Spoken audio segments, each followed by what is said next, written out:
વલસાડ જિલ્લામાં અતિભારે વરસાદથી જનજીવન અસ્તવ્યસ્ત, બચાવ કામગીરી યુદ્ધના ધોરણે શરૂ।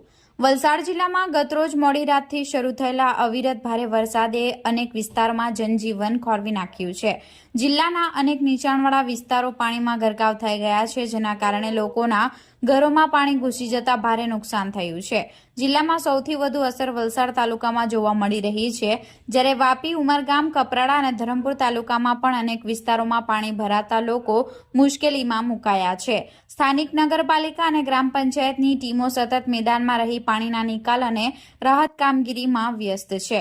વલસાડ શહેરના કાશ્મીરનગર, હનુમાન ભાગડા અને ચીફવાડ જેવા વિસ્તારોમાં ગળા સુધી પાણી ભરાઈ જતા સ્થિતિ અત્યંત ગંભીર બની છે।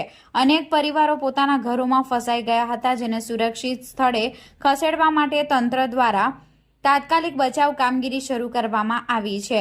પરિસ્થિતિને પહોંચી વળવા એનડીઆરએફ, જિલ્લા પોલીસ, ડિઝાસ્ટર મેનેજમેન્ટ, નગરપાલિકાની ફાયર બ્રિગેડ તેમજ અન્ય બચાવ ટીમો સતત કાર્યરત છે। ફાયર બ્રિગેડની ટીમો બોટ અને જરૂરી સાધનોની મદદથી પાણીમાં ફસાયેલા લોકોને સલામત સ્થળે પહોંચાડી રહી છે।